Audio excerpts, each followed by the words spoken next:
Amor maternal e filial. Livro dos Espíritos, questão 890. O amor materno é uma virtude ou um sentimento instintivo comum aos humanos e animais? Tanto um quanto o outro. A natureza deu à mãe o amor pelos filhos no interesse de sua conservação. Mas no animal, esse amor está limitado às necessidades materiais e termina quando os cuidados tornam-se inúteis. No homem, ele persiste por toda a vida e comporta um devotamento e um desinteresse que são virtudes. Sobrevive até mesmo à morte e prossegue no mundo espiritual. Observa bem que há nele outra coisa a mais que no animal. Origem do afeto despertado por crianças. Livro dos Espíritos 385. As crianças são os seres que Deus envia em novas existências e, para não lhes impor uma severidade muito grande, lhes dá todo o toque de inocência. Mesmo para uma criança de natureza má, suas faltas são cobertas com a não consciência de seus atos. Essa inocência não é uma superioridade real sobre o que eram antes. Não, é a imagem do que deveriam ser. E, se não o são, é somente sobre elas que recai a pena. Mas não é apenas por elas que Deus lhe dá esse aspecto. É também e principalmente por seus pais, cujo amor é necessário para a sua fraqueza. Esse amor seria notoriamente enfraquecido frente a um caráter impertinente e rude, ao passo que, ao acreditar que seus filhos são bons e dóceis, lhes dão toda a afeição e os rodeios com os mais ostensiosos cuidados. Mas, quando os filhos não têm mais necessidade dessa proteção, dessa assistência, que lhes foi dada durante 15 ou 20 anos, seu caráter real e individual reaparece em toda a sua nudez. Conservam-se bons se eram fundamentalmente bons, mas sempre sobressaem as características que estavam ocultas na primeira infância. A infância tem ainda outra utilidade. Os espíritos apenas entram na vida corporal para se aperfeiçoar e melhorar. A fraqueza da idade infantil os torna flexíveis, acessíveis aos conselhos da experiência e dos que devem fazê-los progredir. É então que podem reformar seu caráter e reprimir suas más tendências. Este é o dever que Deus confiou a seus pais, missão sagrada pela qual terão de responder.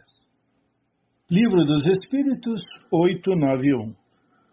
Uma vez que o amor materno está na natureza, por que há mães que odeiam seus filhos desde o nascimento? É algumas vezes uma prova escolhida pelo espírito da criança, ou uma expiação se ele mesmo foi um mau pai, mãe ou um mau filho em outra existência. Em todos os casos, a mãe ruim só pode ser animada por um mau espírito, que se empenha em dificultar a existência do filho, para que ele fracasse nas provas que aceitou. Mas esta violação das leis da natureza não ficará impune, e o espírito da criança será recompensado pelos obstáculos que tenha superado. 892. Quando os pais têm filhos que causam desgostos, não são perdoáveis por não terem a mesma ternura que teriam em caso contrário? Não, porque é um encargo a eles confiado, e é sua missão fazer todos os esforços para conduzi-los ao bem. Além disso, esses desgostos são frequentes o resultado dos maus costumes que foram dados desde o berço. Eles, então, colhem o que semearam. 582. Pode a paternidade ser considerada uma missão? É, sem dúvida, missão e é, ao mesmo tempo, um dever muito grande que envolve mais do que pensa o homem, a sua responsabilidade diante do futuro. Deus colocou a criança sob a tutela de seus pais para que esses a dirijam no caminho do bem. E facilitou a tarefa, dando à criança um organismo frágil e delicado, que a torna acessível a todas as influências. Mas há os que se ocupam mais em endireitar as árvores do seu pomar e as fazer produzir bons frutos, do que endireitar o caráter de seu filho. Se esse fracassa por erro dele, carregarão a pena e os sofrimentos do filho na existência futura, que recairão sobre eles, porque não fizeram o que deles dependia para o seu adiantamento no caminho do bem. 583. Se uma criança se torna má, apesar dos cuidados de seus pais, eles são responsáveis? Não. Porém, quanto mais as disposições da criança são más, mais a tarefa é difícil e maior serão os méritos se conseguirem desviá-los do caminho do mal. Evangelho segundo o Espiritismo, capítulo Honrai a vosso pai e a vossa mãe. Após anos de meditações e prece, o espírito se aproveita de um corpo em preparo na família daquele a quem detestou, e pede aos espíritos incumbidos de transmitir às ordens superiores permissão para ir preencher na terra os destinos daquele corpo que acaba de formar-se. Qual será o seu procedimento na família escolhida?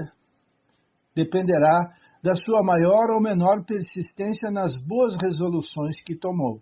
O incessante contato com seres a quem odiou constitui prova terrível, sob a qual não raro sucumbe, se não tem ainda bastante forte a vontade. Assim, conforme prevaleça ou não a resolução boa, ele será o amigo ou o inimigo daqueles entre os quais foi chamado a viver. É como se explica esses ódios, essas repulsões instintivas que se notam da parte de certas crianças, que parecem injustificáveis. Nada naquela existência há de provocar semelhante antipatia. Para se aprender a causa, necessário se torna voltar a olhar o passado. Desde pequena, a criança manifesta os instintos bons ou maus que traz da sua existência anterior.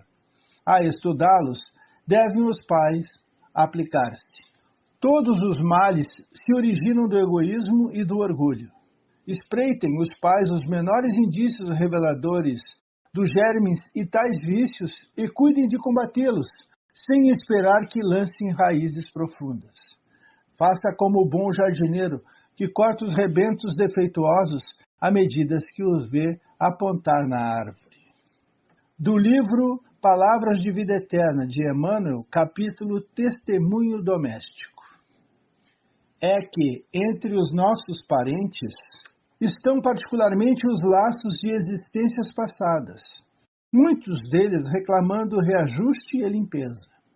Na equipe dos familiares do dia a dia, formam comumente aqueles espíritos que, por força de nossos compromissos do pretérito, nos fiscalizam, criticam, advertem e experimentam. Examinemos, contudo, as nossas conquistas morais, demonstrando-as perante aqueles que nos conhecem os pontos fracos.